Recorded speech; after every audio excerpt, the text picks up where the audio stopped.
Hello students, आज हम unit third का चैप्टर फर्स्ट रीड करेंगे, मैग्नेटिक इफेक्ट्स ऑफ करंट। इसमें हमारे पास फर्स्ट टॉपिक है magnetic field. The space around a current carrying conductor in which the magnetic effect can be experienced is called magnetic field.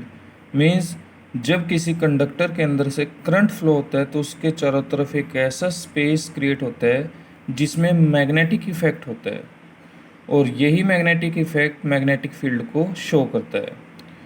The magnetic field exert a force on a moving charge. Magnetic field exert करती है force, और ये force किसकी वजह से produce होता है? Moving charge particle, जब चार्ज पार्टिकल मूव करेंगे। फॉर एग्जांपल हमारे पास ये कंडक्टर है ए बी, इसके अंदर करंट की डायरेक्शन है ए से बी की तरफ। जैसे ही करंट फ्लो होगा इस कंडक्टर के अंदर से ए से बी की तरफ, तो इसके चारों तरफ इस तरह से मैग्नेटिक एक्सर्ट होगी, मैग्नेटिक इफेक्ट एक्सर्ट होगा, जिसको मैग्नेटिक फील्ड बोलते हैं, और ये फोर्स एक्सर्ट करता है।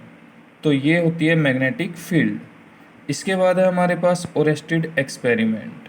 ओरेस्टेड ने क्या बताया था कि जब किसी सर्किट के अंदर से करंट फ्लो किया जाता है तो वो फोर्स एक्सर्ट करता है, मीन्स मैग्नेटिक फील्ड प्रोड्यूस करता है।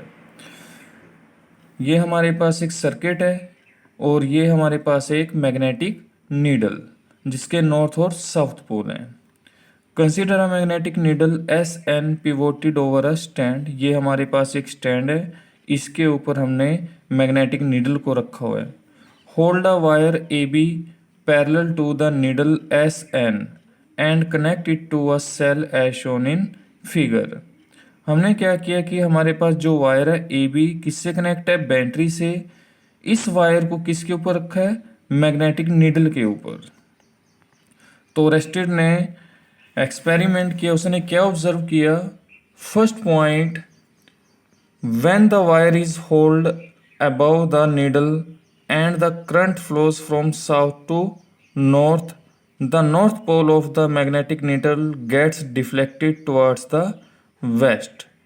इसने फर्स्ट ऑब्जर्वेशन में क्या शो किया कि जब इस सर्किट के अंदर से करंट फ्लो होता है ए से बी डायरेक्शन की तरफ, तो जो मैग्नेटिक नीडल है वो डिफ्लेक्ट होगी वेस्ट की तरफ। जो साउथ पोल है वो वेस्ट की तरफ जाएगा, और जो नॉर्थ पोल होगा इस नीडल का वो ईस्ट की तरफ मूव करेगा। तो इसका रीज़न क्या हुआ कि जैसे ही वायर के अंदर से करंट प्रोड्यूस हुआ, करंट फ्लो हुआ, तो इसके चारों तरफ मैग्नेटिक फील्ड प्रोड्यूस हुई, और जो मैग्नेटिक नीडल है ये ऑलरेडी मैग्नेटिक फील्ड प्रोड्यूस कर ही रही है। तो दोनों मैग्नेटिक फील्ड क्या करेंगे? डिफ्लेक्शन करेगी, जिससे क्या होगा कि इस मैग्नेटिक नीडल का साउथ पोल डिफ्लेक्ट होगा किसकी तरफ? वेस्ट की तरफ।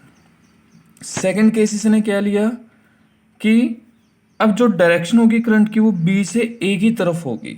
फर्स्ट केस में डायरेक्शन क्या थी करंट की? ए से बी की तरफ। सेकंड केस में डायरेक्शन होगी करंट की बी से ए की तरफ। जब बी से ए की तरफ डायरेक्शन होगी तो जो मैग्नेटिक नीडल है वो डिफ्लेक्ट होगी, साउथ पोल ईस्ट की तरफ मूव करेगा इस तरह से, और जो नॉर्थ पोल है वो वेस्ट की तरफ मूव करेगा।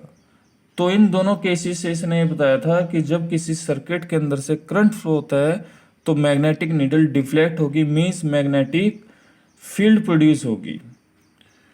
तो सेकंड केस में क्या शो किया इसने? When the direction of the current is reversed, reversed means B से ए की तरफ होगी, so that it flows from north to south, the north pole of the magnetic needle deflected towards the east. The above experiment that a current carrying conductor produces a magnetic field around it, means इससे क्या show होता है कि जब किसी circuit के अंदर से करंट फ्लो होता है तो वो मैग्नेटिक फील्ड प्रोड्यूस करता है उस वायर के चारों तरफ। इसके बाद है सेकंड टॉपिक हमारे पास है यहाँ पर, rules for finding the direction of magnetic field. कि मैग्नेटिक फील्ड की डायरेक्शन क्या होगी जब किसी वायर के अंदर से करंट फ्लो होता है।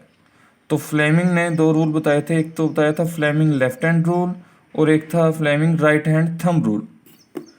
फ्लेमिंग लेफ्ट हैंड रूल में क्या है कि हमारे पास इस तरह से हैंड होगा कि ये जो थंब है और ये हमारे पास फोर फिंगर है और ये है हमारे पास सेंट्रल फिंगर।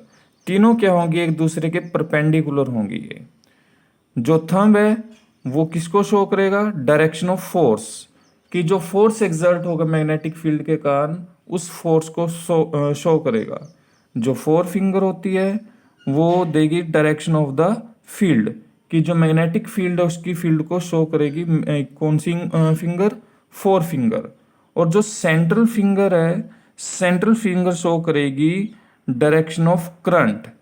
ये जो सेंट्रल फिंगर है ये करंट को शो करेगी।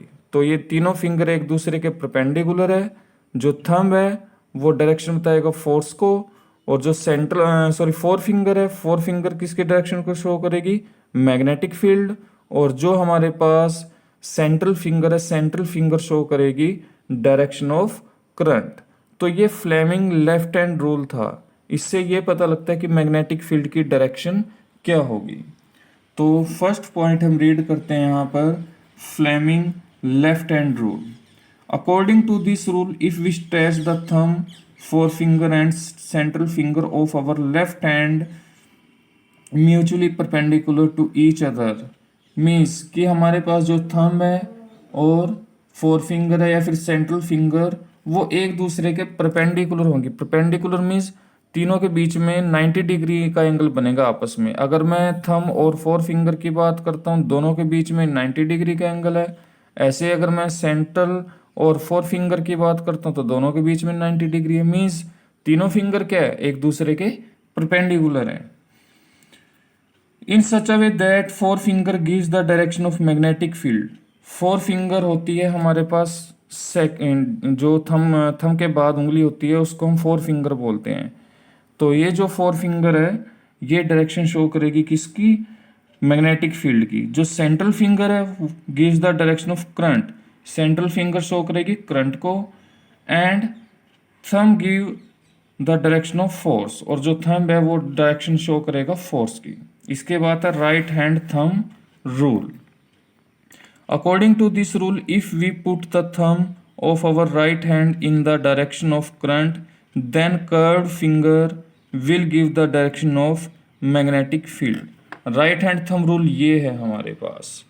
मीन्स जो थंब है वो किसकी डायरेक्शन शो करेगा, मैग्नेटिक करंट की। और जो ये फोर फिंगर है इस तरह से है ये, और ये किसकी डायरेक्शन को शो करेंगी, मैग्नेटिक फील्ड। मीन्स जब करंट की डायरेक्शन ऊपर की तरफ होगी तो मैग्नेटिक फील्ड की जो डायरेक्शन होगी वो एंटी क्लॉकवाइज होगी इस तरह से। अगर डाउनवर्ड डायरेक्शन में होगा, ऐसे होगा करंट, मीन्स नीचे की तरफ है, तो मैग्नेटिक फील्ड की डायरेक्शन होगी क्लॉकवाइज इस तरह से, जैसे हमारी फिंगर मुड़ी हुई है।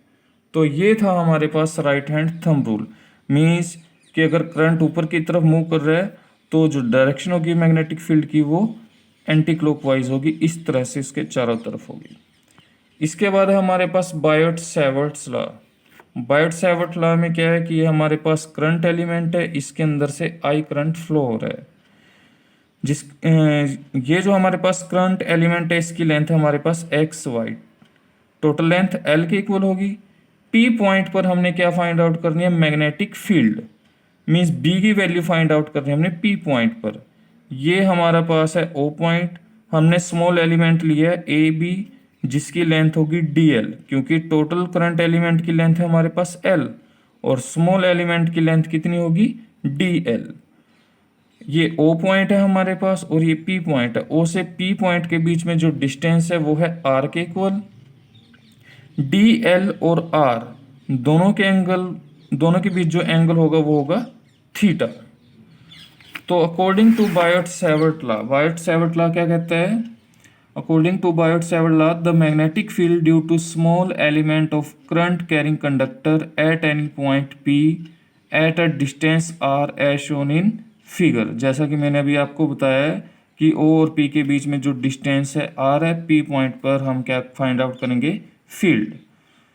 According to Biot Savart law the magnetic field of the field D B is. अब ये जो डी बी है, जो मैग्नेटिक फील्ड है, स्मॉल मैग्नेटिक फील्ड, ये किसके ऊपर डिपेंड करेगी, first point directly proportional to the current flowing in the wire. कि मीन्स जो डी बी है वो डायरेक्टली प्रोपोर्शनल है आई, मीन्स करंट की वैल्यू इंक्रीज कर दो, मैग्नेटिक फील्ड की वैल्यू भी क्या हो जाएगी, इंक्रीज हो जाएगी। Second, directly proportional to the length of the small element, D B directly proportional D L. Means अगर हम लेंथ इंक्रीज करेंगे किसी कंडक्टर की तो मैग्नेटिक फील्ड भी क्या हो जाएगी, इंक्रीज हो जाएगी।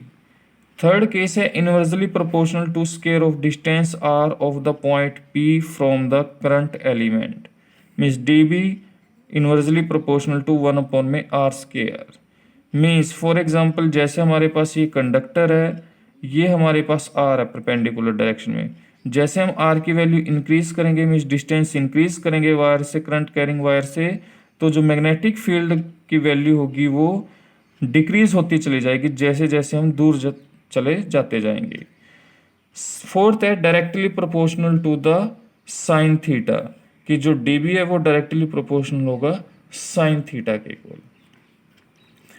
तो कंबाइन कर दो सभी फैक्टर्स को, और कंबाइन करने के बाद हमारे पास वैल्यू क्या आ जाएगी, D B directly proportional I D L sine theta upon में आर स्केयर, और D B is equal to में K I D L sine theta upon में आर स्केयर, और के की वैल्यू होती है म्यू नॉट अपॉन में 4 pi. K is a constant proportionality, और डी बी की वैल्यू आ जाएगी हमारे पास म्यू नॉट अपॉन में 4 pi I D L sine theta upon में R square. K is constant proportionality and mu naught is permeability of free space. तो ये था हमारे पास बायट सैवर्ट लॉ। इसके बाद है हमारे पास बायट सैवर्ट लॉ की application, magnetic field at centre of circular loop carrying current, कि हमारे पास एक सर्कुलर लूप है और उसके सेंटर पर हमने मीन्स पी पॉइंट पर मैग्नेटिक फील्ड की वैल्यू फाइंड आउट करनी है। तो ये हमारे पास सर्कुलर लूप है और इसमें करंट की डायरेक्शन ये हमारे पास मीन्स क्लॉकवाइज डायरेक्शन में जो करंट है वो फ्लो कर रहा है। टोटल लेंथ है इसकी एल मान करके चलते हैं। स्मॉल एलिमेंट लेंगे हम जिसकी लेंथ होगी हमारे पास डी एल की इक्वल। दोनों के बीच में हमारे पास यहाँ पर 90 डिग्री का एंगल होगा, किस किस के बीच में, मीन्स जो हमारे पास करंट एलिमेंट है और जो हमारे पास यूनिट वेक्टर होगा, दोनों के बीच में 90 डिग्री का एंगल है। ये हमारे पास O पॉइंट है, ये P पॉइंट है, दोनों के बीच जो डिस्टेंस है वो है R के equal. Consider a circular loop of radius R as shown in figure. We have to calculate magnetic field at point P at the center of the circular loop as shown in figure. Apply Biot Savart law apply करेंगे। dB की value होती है हमारे पास mu not upon में 4 pi ideal sine theta upon में R square, क्योंकि हमारे पास आर यहाँ पर डिस्टेंस है ओ से पी के बीच में, और dB की वैल्यू आ जाएगी म्यू नॉट अपॉन में 4 pi ideal sign 90 degree upon में आर स्केयर, क्योंकि यहाँ पर हमारे पास आइडियल इंटू में यूनिट वेक्टर होता है। जब हम इस क्रॉस को हटाएंगे तो साइन थीटा आ जाएगा, और यूनिट वेक्टर की वैल्यू किसके इक्वल होती है, 1 के इक्वल होगी। तो हमारे पास क्या रह जाएगा यहाँ पर आइडियल साइन थीटा, और थीटा हमारे पास जो एंगल है वो है हमारे पास यहाँ पर 90 डिग्री, और साइन 90 किसके इक्वल होता है, 1 के इक्वल। तो यहाँ से dB की वैल्यू आ जाएगी हमारे पास म्यू नॉट अपॉन में 4 पाई आइडियल अपॉन में आर स्केयर। इंटीग्रेशन कर देंगे दोनों तरफ, dB होगा 0 से b, और राइट साइड हमारे पास जो वैल्यू होगी वो होगी 0 से 2 पाई आर। 2 पाई आर क्या है, सरकमफिरेंस है किसका, सर्कुलर लूप का, इस तरह से, क्योंकि आर है इसका रेडियस, और अगर हम सरकमफिरेंस की बात करते हैं, टोटल लेंथ की बात करेंगे सर्कुलर लूप की, वो टोटल लेंथ एल है, और एल किसके इक्वल है यहाँ पर 2 पाई आर के इक्वल। तो इसलिए यहाँ पर लिमिट होगी 0 से 2 पाई आर के इक्वल। म्यू नॉट अपॉन में 4 पाई आइडियल अपॉन में आर स्क्वायर, क्योंकि साइन 90 डिग्री की वैल्यू 1 होती है, और यहाँ से बी मैग्नेटिक फील्ड होगी total is equal to mu not upon में 4 पाई इंटू में आई अपॉन में आर स्क्वायर। ये वैल्यू कांस्टेंट है, ये वैल्यू बाहर आ जाएगी, अंदर क्या रह जाएगी इंटीग्रेशन की डी.एल, और जब हम इसका इंटीग्रेशन करेंगे डी.एल का तो हमारे पास टोटल लेंथ आ जाएगी एल, और लिमिट हो जाएगी 0 से 2 पाई आर की इक्वल। तो बी की वैल्यू आ जाएगी हमारे पास यहाँ पर म्यू नॉट अपॉन में 4 पाई आई अपॉन में आर स्क्वायर इंटू में एल, और लिमिट है 2 पाई आर। तो इस एल में सबसे पहले हम क्या करेंगे, अपर लिमिट पुट करेंगे minus lower limit. Upper limit put करेंगे तो बी की वैल्यू आ जाएगी हमारे पास यहाँ पर म्यू नॉट अपॉन में 4 पाई आई अपॉन में आर स्क्वायर इंटू में 2 पाई आर। माइनस में लोअर लिमिट पुट करेंगे तो वैल्यू क्या आ जाएगी, एल की जगह 0 और टोटल वैल्यू क्या बन जाएगी 0, तो -0 आ जाएगा यहाँ पर।